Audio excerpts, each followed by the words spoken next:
Amós, capítulo 1, um pouquinho mais. Nós faremos a leitura do verso 3 até o capítulo 2, verso 3.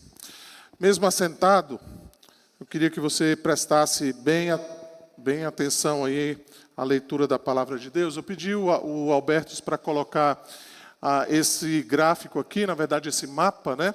À medida que a gente vai lendo aqui, eu fiz questão só para que os irmãos pudessem visualizar a leitura que a gente vai fazer, quando o profeta Amós, então, se dirige a cada uma dessas nações ali, tá? Então, ele vai se dirigir a Damasco, lá em cima, ele vai se dirigir aqui embaixo a Gaza, ele vai se dirigir ali, a letra C, lá em cima a Tiro, aqui na letra D, aqui embaixo a Edom, ali também ele vai se referir ao reino de Amon e também ao reino de Moabe. Todas essas nações estão ali ao redor de Israel. Sabe? Para que os irmãos possam ter visualizarem aquilo que o profeta Amós vai dizer, então, nesse capítulo, nesse texto que nós vamos ler nesse momento. Olha o que diz a palavra de Deus. Assim diz o Senhor, por 3 transgressões de Damasco e por 4 não suscitarei o castigo, porque trilharam a Gileade com trilhos de ferro. Por isso meterei fogo à casa de Azael, fogo que consumirá os castelos de Ben-Hadad. Quebrarei o ferrolho de Damasco e eliminarei o morador de Biqueate-Avém, e ao que tem o cetro de Bet-Eden.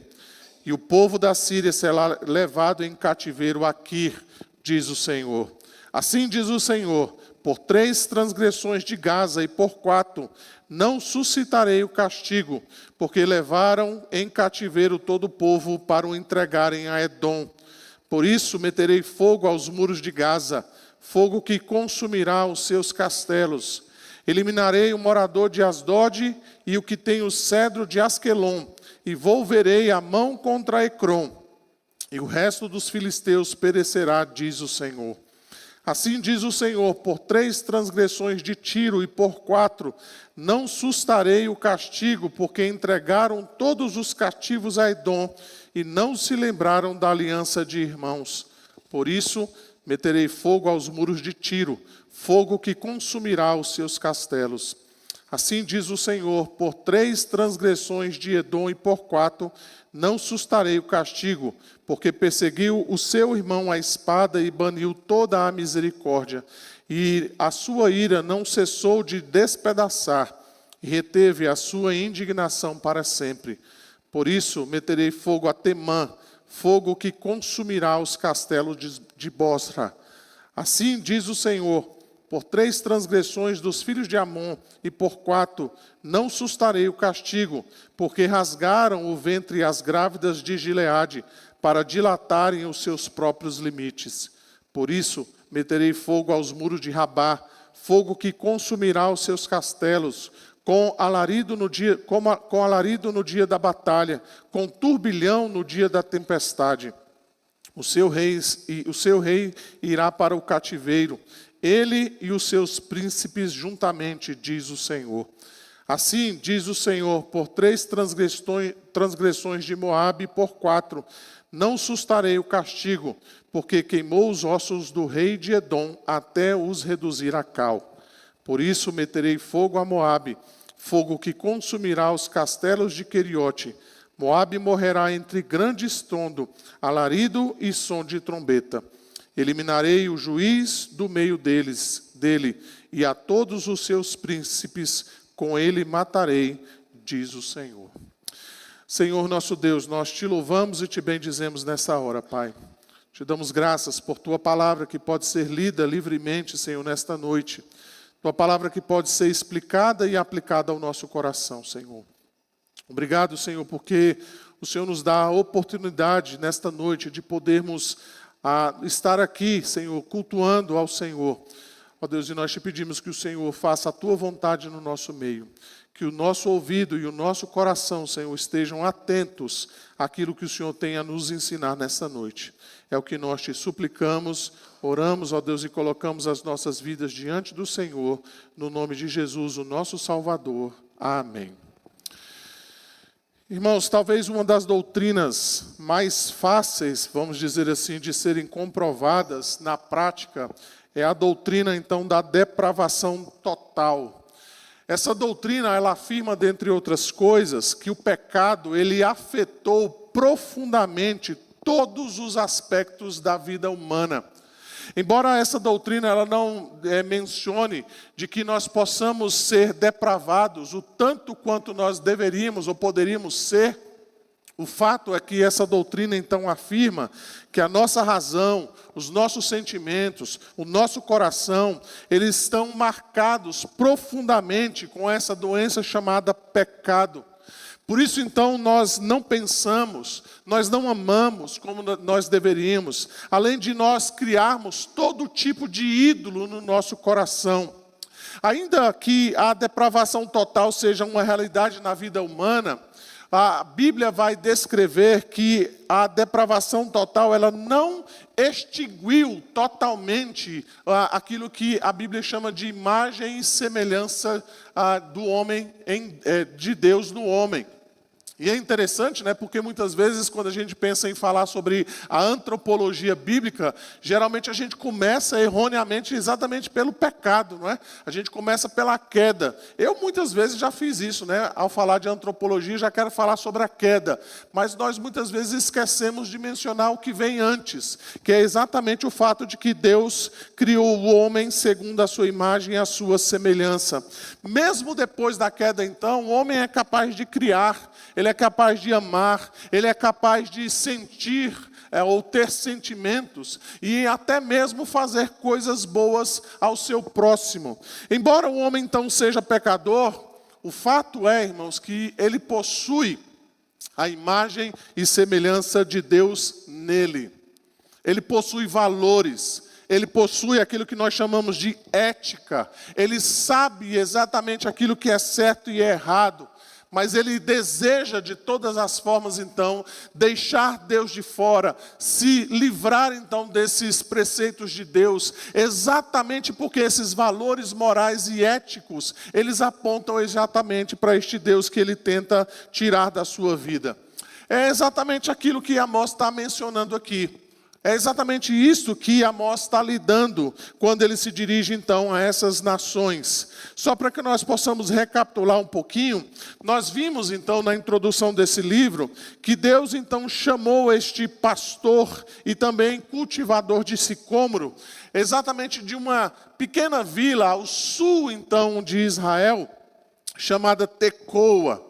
E esse profeta, então, chamado Amós, ele mesmo fala sobre ele que ele não é um profeta, ele também não é filho de profeta, como ele diz lá no capítulo 7, verso 14. Eu não sou profeta, nem discípulo de profeta, mas boieiro e colhedor de sicômoro. Mas Deus chama esse homem simples, um homem que de fato estava trabalhando, como nós poderíamos dizer, um homem que trabalhava na roça, um pequeno cultivador. Deus então chama esse homem para profetizar contra o reino do norte, contra Israel, a fim de chamar então aquela nação, aquele povo ao arrependimento. É importante também nós mencionarmos aqui, irmãos, por que então houve essa divisão entre o reino de Israel? Os irmãos devem se lembrar de que depois então da morte de Salomão, o reino então se dividiu em dois. Roboão então ficou com o reino do sul, que é composto então pelas tribos de Judá e Benjamim. Enquanto isso você vai encontrar Jeroboão, que ficou com as tribos do norte, ficou com 10 tribos então na tribo do norte. E ali então ele instituiu Samaria como a sua capital. Um pouquinho mais adiante a gente vai perceber as consequências que isso trouxe, uma vez que o rei Jeroboão, com receio então de que o povo continuasse descendo para Jerusalém para adorar a Deus, o que ele vai fazer? Ele vai criar uma religião lá no reino do norte, ele vai instituir sacerdotes, ele vai instituir os seus próprios deuses, e ele vai levar o reino do norte exatamente a isso, a uma idolatria sem fim, conforme a gente vai ver mais adiante. Amós, então, ele morava no reino do sul, como eu já mencionei, perto de Jerusalém. E ele foi chamado então para profetizar contra o reino do norte, contra Israel. Mas antes de profetizar diretamente a Israel, Amós então se dirige a essas 6 nações que ficavam ao redor de Israel, conforme eu mencionei agora há pouco: Damasco, Gaza, Edom, Tiro, Amon e Moabe. E nós vamos perceber então que Amós se dirige a essas nações exatamente porque elas já tinham enchido a medida da iniquidade. Deus já não tolerava mais aquilo que essas nações estavam fazendo. Deus já havia sido paciente o suficiente então para que eles pudessem abandonar essas práticas, mas eles continuavam fazendo. E Deus então profetiza dizendo que ele vai então acabar com todas essas nações, ele vai pôr fogo nessas nações então como sinal do seu juízo. Preste atenção então nessa expressão que depois eu vou mencioná-la mais adiante. Por 3 transgressões e por 4 não sustarei o castigo. Mas Deus então está dizendo, se vocês então não se arrependerem, o juízo é justo e é certo. Ele vai dizer, por isso meterei fogo, e ele então vai descrever o juízo que vai trazer a cada uma dessas nações. Notem então, irmãos, conforme nós vamos caminhando aqui, que nós vamos perceber que essas nações então elas ultrapassaram todos os limites possíveis. Elas foram cruéis, elas agiram com vingança, elas agiram com traição, elas agiram com ódio consumado, conforme a gente vai ver daqui a pouco. E Deus então está de olho nisso, e Deus não vai deixar com que isso passe impune. Então, ao olharmos para esse texto nessa noite, eu queria trazer 3 ensinos então que nós podemos ver aqui. O primeiro deles então é que o Senhor governa as nações. A gente vai dar uma olhadinha daqui a pouco nisso. A segunda coisa que vale a pena a gente mencionar é que essas nações elas não são inocentes. A gente vai perceber então no decorrer do sermão o que de fato o que eu quero dizer com isso. E por fim então, a gente vai dar uma olhadinha na maneira como Deus julga as nações. É interessante então como o profeta nos ensina sobre a paciência de Deus e como a paciência de Deus tem limite. É isso que a gente vai ver daqui a pouco. Vamos dar uma olhadinha então, primeiramente nesse ensino. O Senhor governa as nações.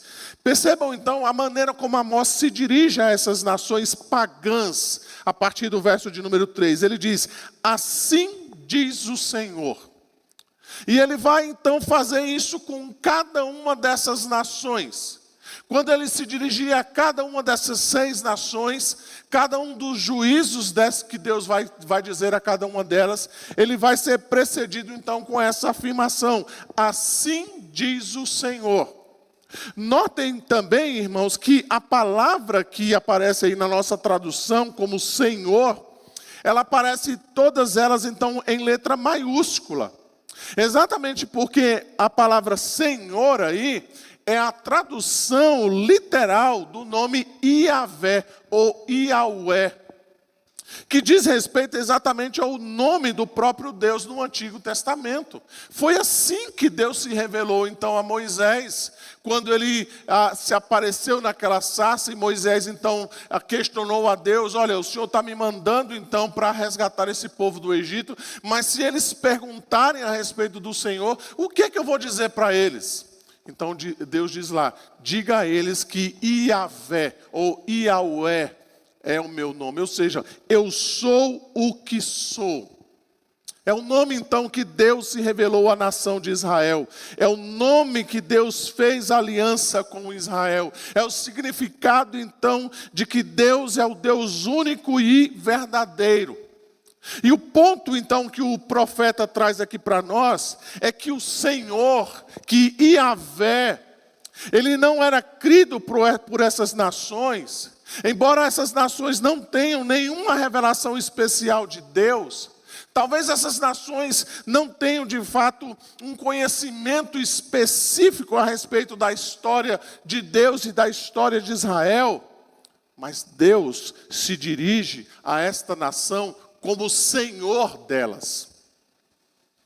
É bem possível, e você vai encontrar algumas menções na Escritura, de que essas nações, inclusive, tinham seus próprios deuses, como Baal, Milcom, Astarote, Renfã, Moloque, Aserá, Nebo, Dagon. Todos eles, então, você vai encontrar muitas vezes na Escritura. Mas aqui o que essas nações, embora não conheçam a Yahvé pessoalmente, o que a gente vai perceber aqui é que o profeta então se dirige a elas como se Deus de fato fosse, como se Deus fosse não, né? Como o fato de que Deus é o único Deus e verdadeiro dessas nações. Em outras palavras, irmãos, Amós sequer cita o nome desses deuses. Ele sequer pede licença a qualquer um desses deuses. E é assim exatamente que a Bíblia se refere ao nosso Deus. O nosso Deus, segundo as Escrituras, é o único Deus verdadeiro. Não existem outros deuses. Todas as vezes que você encontra deuses como esse que eu citei na Escritura, eles nada mais são do que falsos deuses, falsos ídolos. Isso significa, então, aqui, meus irmãos, que o profeta Amós, na prática, ele está dizendo para nós que o Senhor conhece tudo o que acontece nas nações. E que ele não se importa que essas nações, então, sigam a outros deuses. Porque esses outros deuses, na verdade, são falsos deuses. Eles não têm poder para livrar, ele não tem poder sobre as nações, porque o Senhor é o Deus de todas as nações. E a gente vai perceber aqui, irmãos, que o Senhor conhece tudo o que acontece nessas nações. Não só as questões religiosas, de que eles servem a deuses falsos, mas nós vamos perceber que Deus cita aqui, Amós cita aqui, a política internacional, os sistemas econômicos, as relações diplomáticas, os acordos que essas nações então tinham e quebraram, os tratados, as guerras que essas nações fizeram. E Amós então está revelando exatamente isso para nós. Essa doutrina que muitas vezes é uma doutrina cara, uma doutrina preciosa para nós, de que Deus é soberano sobre todas as nações e de que nada, absolutamente nada, passa despercebido aos olhos do Senhor. Algo semelhante é dito por Maria, a mãe do nosso Senhor Jesus, no seu cântico, lá em Lucas capítulo 1, versos 52 e 53, ela também menciona algo nesse sentido, de que Deus governa as nações, e especificamente ela diz que Deus derribou do seu trono os poderosos e exaltou os humildes, ele encheu de bem os famintos. Isso significa então, meus queridos irmãos, que o Senhor governa as nações, ainda que essas nações não conheçam a Deus.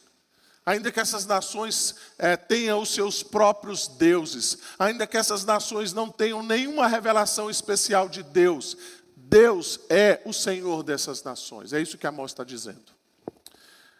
A segunda coisa, o segundo ensino que a gente pode mencionar aqui, é que essas nações, então, elas não são inocentes. Vejam, então, os pecados que são denunciados por Amós. Veja, por exemplo, Damasco, que era a capital da Síria. Nós vamos ver então que eles trataram as pessoas como coisas. No verso 3 ele vai dizer, porque trilharam a Gileade com trilhos de ferro. Trilhar é a mesma coisa que você faz com o grão colhido. Você trilha a fim de tirar desse trigo o lucro que você então precisa para poder vender esse produto. O que Amós está dizendo é que Damasco fez a mesma coisa. Ele trilhou para as pessoas. Ele fez com que essas pessoas então fossem usadas exatamente para que eles pudessem obter lucro, pudessem obter algum tipo de dinheiro. Quando ele se dirige a Gaza, que era a capital da Filístia, e também a Tiro, que é a capital da Fenícia, Amós vai denunciar ali o tráfico humano.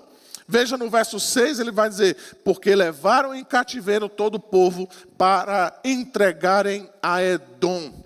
No verso 9, ele vai dizer, porque entregaram todos os cativos a Edom e não se lembraram da aliança entre irmãos. Aqui é algo interessante, né? Mas ao mesmo tempo assustador para nós.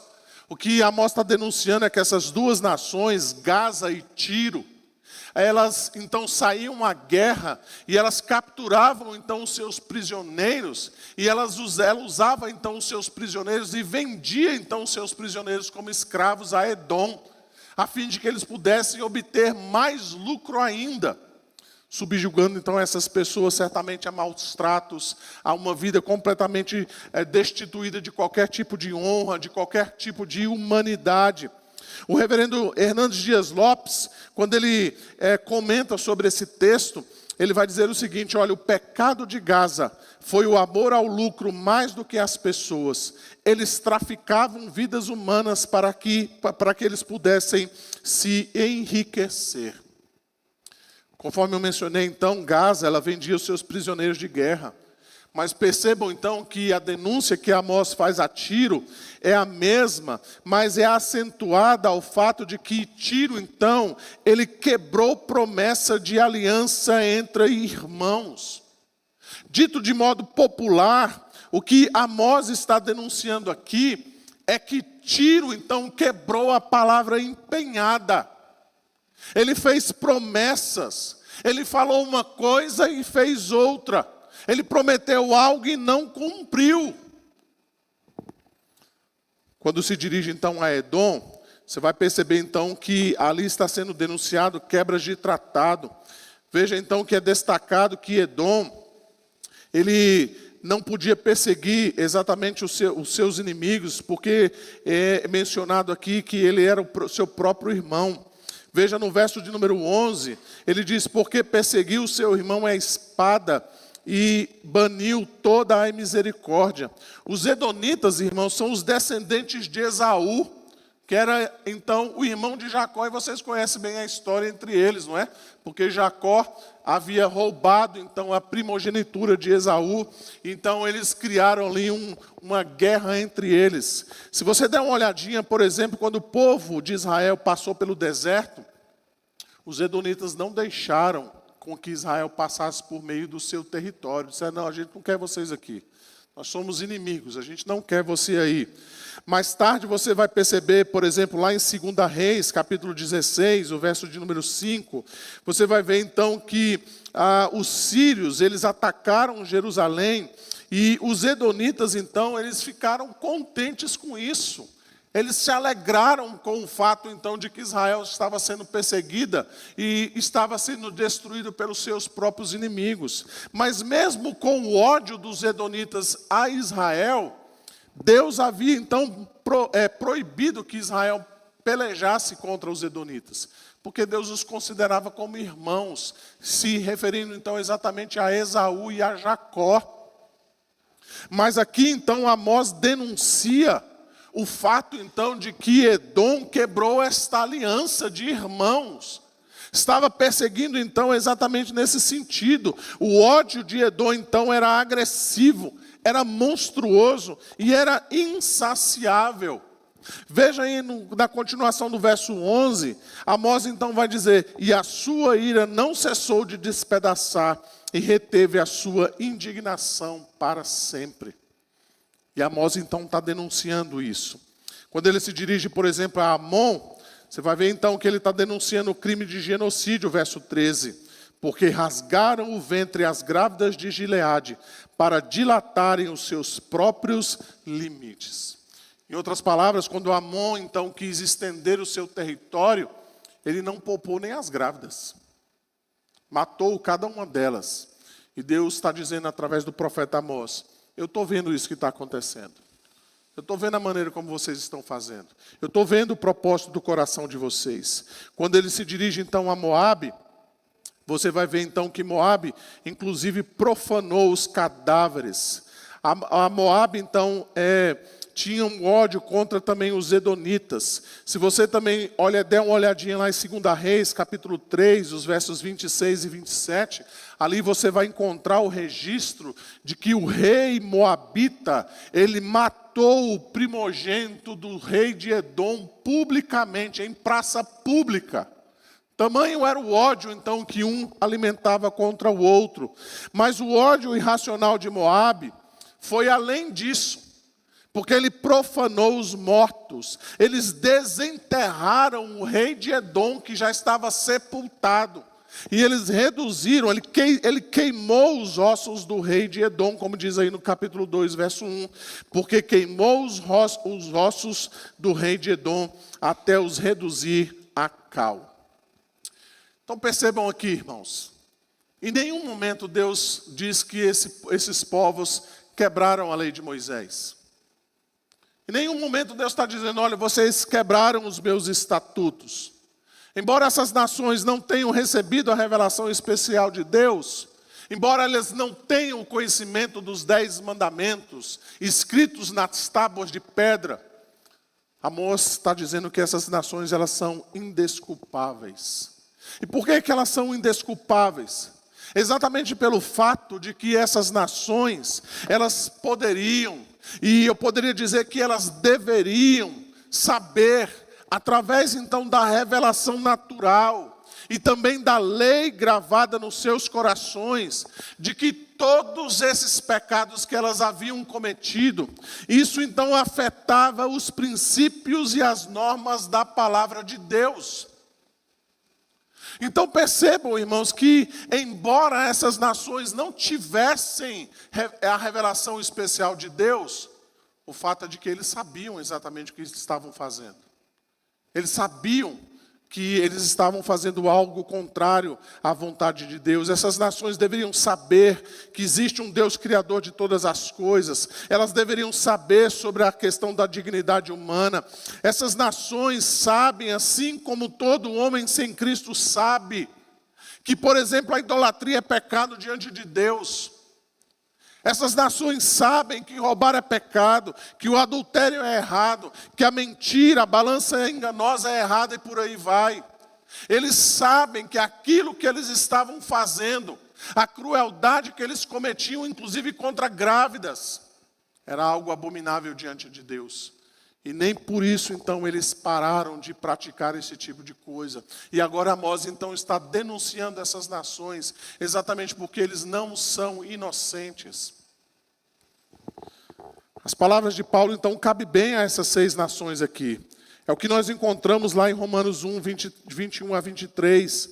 Porquanto, tendo conhecimento de Deus, não glorificaram como Deus, nem lhe deram graças, antes se tornaram nulos em seus próprios raciocínios, obscurecendo-lhes o coração insensato, inculcando-se por sábio, tornaram-se loucos e mudaram a glória de Deus, do Deus incorruptível, em semelhança da imagem de homem corruptível, bem como de aves, quadrúpedes e répteis. Em resumo, irmãos, a Bíblia deixa claro para nós que a humanidade ela recebeu o conhecimento de Deus por meio da revelação natural e da lei gravada no coração.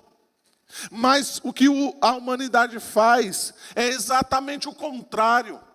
Eles não buscam a Deus de todo o coração e fazem de tudo para evitar a Deus, negá-lo e abominá-lo o máximo que for possível. Mas ao mesmo tempo, irmãos, o que a Escritura diz para nós é que esses homens, então, eles não são inocentes, eles são indesculpáveis diante de Deus. E finalmente, então, ao olharmos esse texto, nós podemos observar a maneira como Deus julga as nações. Notem novamente aí diversas vezes que aparece essa expressão: por 3 transgressões e por 4, não sustarei o castigo. Aqui a gente precisa entender uma questão importante, não é? Aqui Deus não está falando que a nação só pecou 3 vezes. Talvez a gente pense assim que foi algo literal, né? Essa nação pecou 3 vezes, mas na 4ª vez Deus já não está aguentando mais, né? Aqui não é algo literal de que as nações haviam pecado 3 vezes, ou eles tinham cometido isso apenas em 3 ocasiões. O ponto aqui, irmãos, é que essas transgressões, embora só 3 delas já fossem insuficientes para que Deus pudesse condenar essas nações, a ideia aqui é de que Deus está sendo paciente, Deus está sendo benigno, Deus está sendo benevolente. Deus está suportando isso que está acontecendo diante dos seus olhos, por 3 transgressões e por 4 não sustarei o castigo. Essas nações têm pecado diante de Deus, mas Deus está dizendo, agora vocês cometeram a 4ª transgressão. Agora não dá mais para deixar isso passar. Agora eu vou trazer juízo sobre vocês. Em outras palavras, nós podemos dizer que essas nações pecaram tanto diante de Deus, que a paciência de Deus então acabou. É como se Deus estivesse dizendo, né? Eu não posso mais suportar. Não dá mais. Já aguentei a 1ª, a 2ª, a 3ª transgressão. Vocês não se arrependem. Vocês continuam fazendo o que vocês estão fazendo. Mas agora a minha paciência se esgotou. Veja como Deus é paciente, não é, irmãos? Como Deus é benigno. Como Deus é misericordioso. Como Deus é benevolente. Mas nós não podemos brincar com a paciência de Deus. E foi exatamente isso, irmãos, que aconteceu a essas nações. Cerca de 50 anos depois da pregação de Amós, os assírios então invadiram aquela região. Eles conquistaram a Síria, eles mataram o rei, destruíram os palácios de Damasco. 13 anos depois, foi a vez de Tiro, cidade vizinha de Sidom, que também foi destruída. Todos os castelos e as cidades daquelas nações foram destruídas. Todas essas demais nações foram destruídas ou foram levadas em cativeiro 80 anos depois das palavras de Amós, com a invasão babilônica. Os governantes foram mortos ou capturados exatamente como Deus havia profetizado 80 anos antes, através do profeta Amós. Onde estão essas nações? Onde está a Síria, a Filístia? Onde está Edom, Moabe?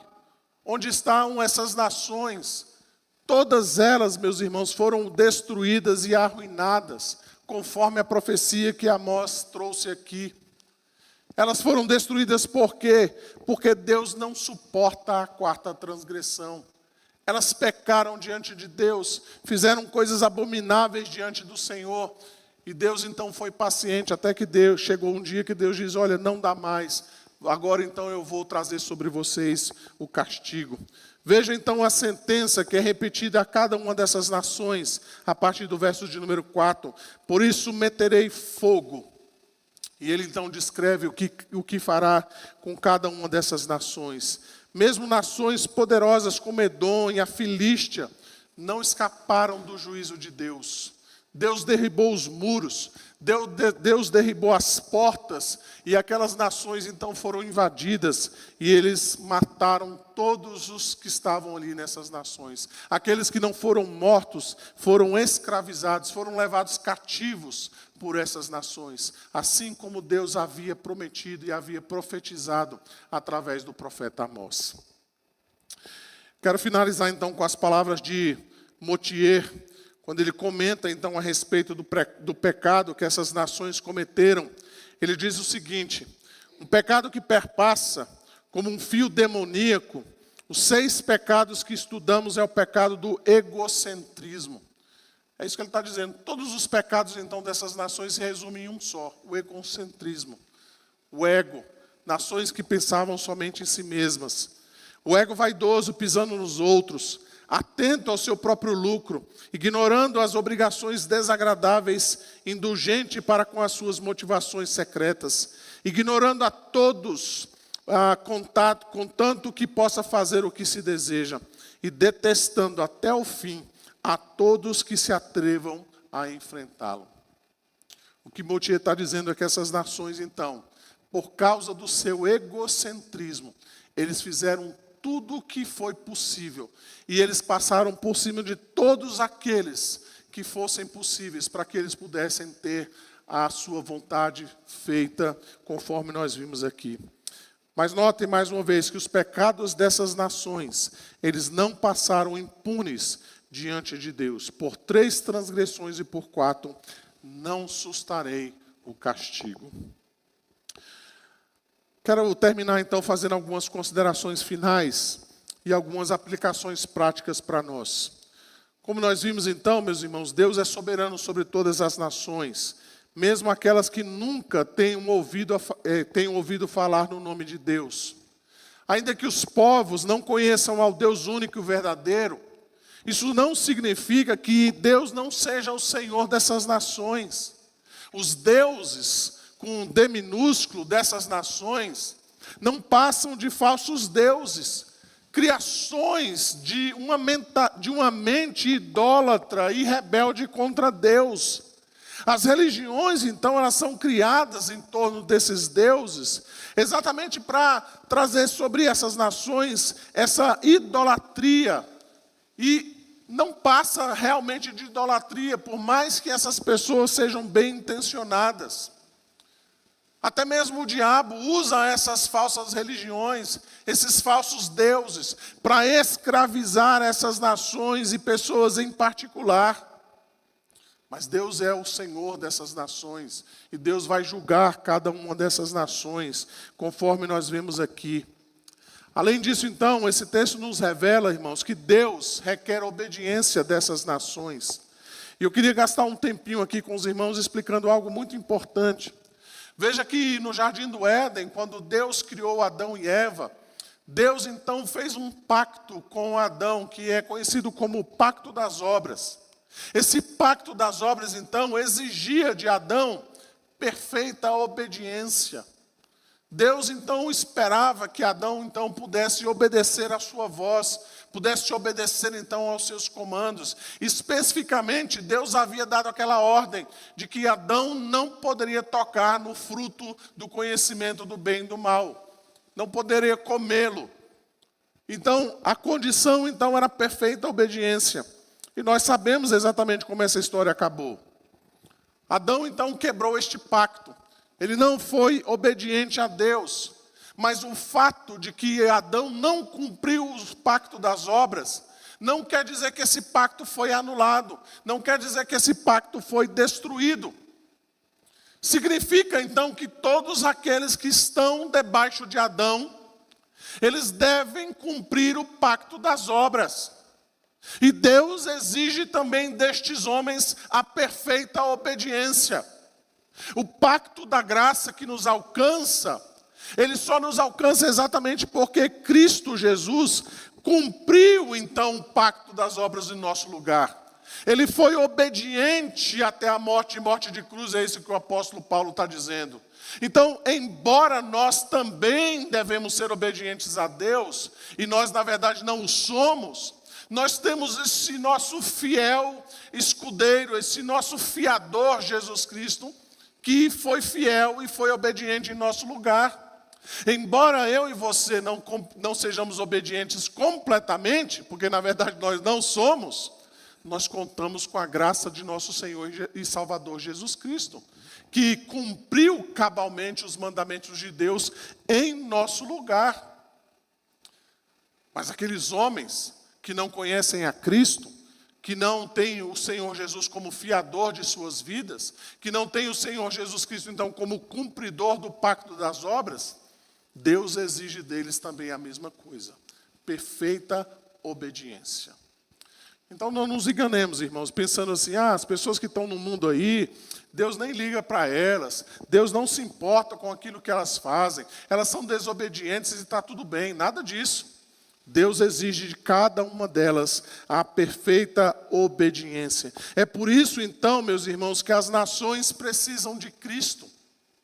Porque enquanto elas estiverem debaixo do pacto das obras, elas continuarão debaixo da ira de Deus, porque elas não conseguirão ser obedientes de maneira perfeita.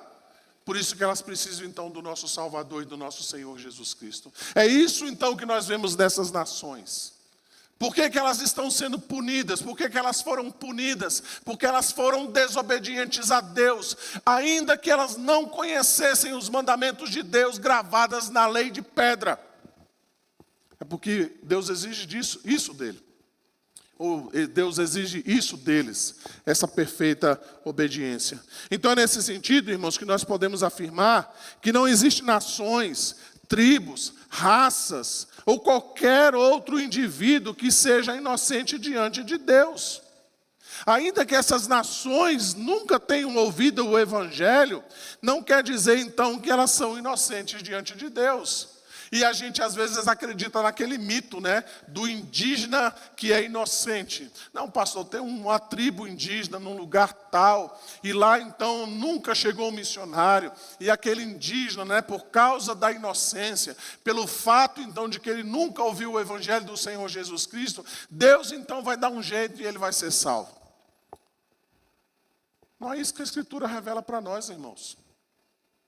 Ninguém vai ser salvo por inocência. Ninguém vai ser salvo porque não conhecem a Cristo. Ninguém vai entrar por uma porta dos fundos ou por uma porta lateral.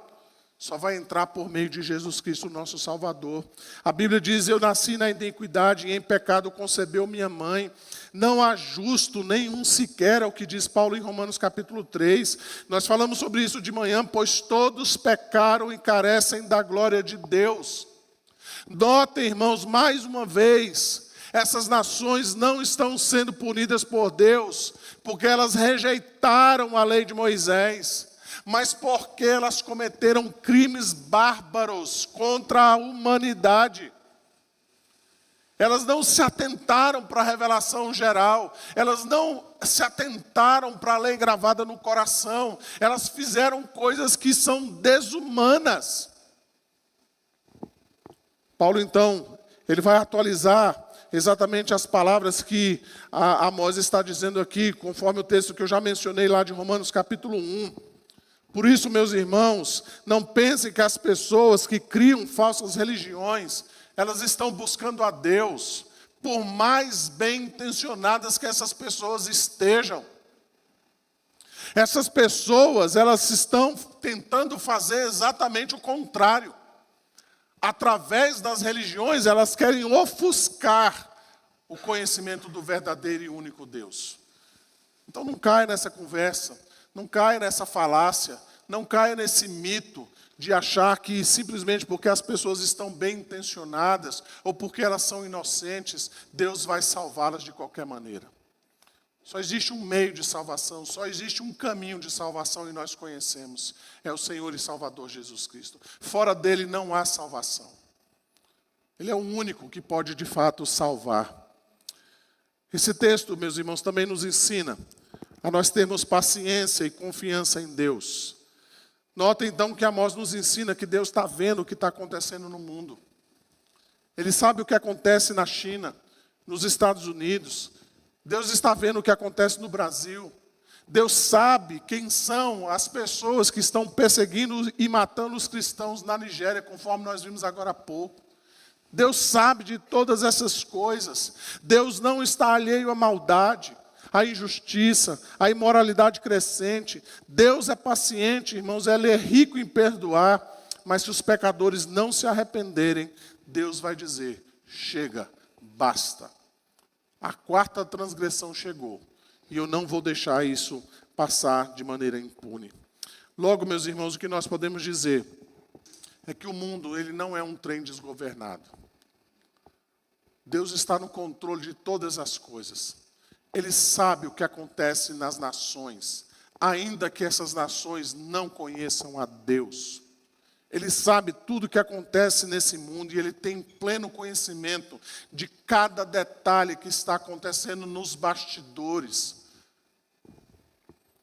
Ao mesmo tempo, meus irmãos, esse texto nos coloca diante de um desafio. Nós não nos conformarmos com o mundo ou com aquilo que acontece no mundo. Então não é porque o mundo jaz no maligno e que Deus está no controle que a gente tem que cruzar os nossos braços e ficarmos calados. A igreja, ela pode, e eu penso que a igreja deve ser a voz profética diante deste mundo mau. Ela deve, assim como o profeta Amós, denunciar a maldade, a injustiça, a imoralidade, a idolatria. Nós não podemos, irmãos, simplesmente aceitar que o mundo é assim mesmo e está tudo bem. Nós não podemos simplesmente acreditar que porque o governante foi colocado por Deus e ele está lá naquela situação, que agora a gente não pode fazer nenhuma crítica ao governante, seja ele quem for. Nós devemos usar os meios legais, os meios possíveis, com toda a educação possível, porque nós somos crentes, Mas nós devemos expor a injustiça, a imoralidade, a idolatria. Não é porque os necessitados são maltratados que a gente simplesmente vai fechar os olhos e dizer, não, está tudo bem, não tem problema nenhum. Deus governa todas as coisas, Deus sabe do que está acontecendo, então eu não preciso fazer absolutamente nada. Não é porque existe a idolatria no mundo, irmãos, que nós devemos aceitá-la, ou nós devemos vê-la como algo normal, como algo comum, e até mesmo como algo admissível. E por fim, esse texto nos lembra do nosso Senhor Jesus Cristo, o leão da tribo de Judá, o juiz de todos os povos. Quando nós pensamos então em tudo aquilo que foi mencionado aqui pelo profeta Amós, nós devemos nos lembrar que o Senhor Jesus Cristo retornará a segunda vez. E ele retornará então para julgar todos os homens. O apóstolo Paulo então vai dizer em Atos capítulo 17, os versos 30 e 31. Ora, não levou Deus em conta os tempos da ignorância. Agora, porém, notifica aos homens que todos, em toda parte, se arrependam, porquanto estabeleceu um dia em que há de julgar o mundo com justiça, por meio de um varão que destinou e acreditou diante de todos, ressuscitando-o dentre os mortos. O próprio Senhor Jesus Cristo vai dizer sobre si mesmo, quando vier o Filho do Homem na sua majestade e todos os anjos com ele, então se assentará no trono da sua glória, e todas as nações serão reunidas em sua presença. E ele separará uns dos outros, como o pastor separa os cabritos das ovelhas, e porá as ovelhas à sua direita e os cabritos à esquerda. Somente por meio de Jesus Cristo, então, irmãos, nós podemos ter a certeza da vida eterna.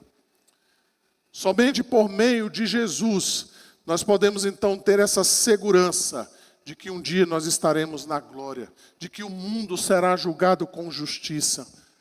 É somente por meio de Jesus Cristo, então, que nós podemos nos arrepender dos nossos pecados e das nossas más obras, e nós podemos, então, alcançar a vida eterna.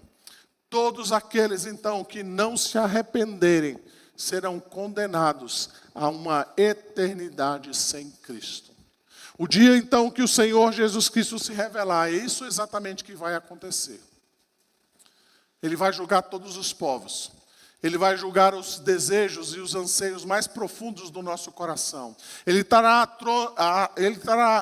à tona todos os acontecimentos do mundo e ele vai julgar tudo aquilo que aconteceu.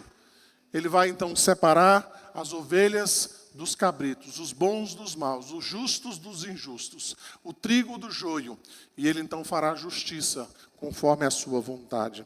Se essas pessoas, elas desejam então escapar do juízo de Deus, elas só podem escapar por meio do nosso Senhor e Salvador Jesus Cristo.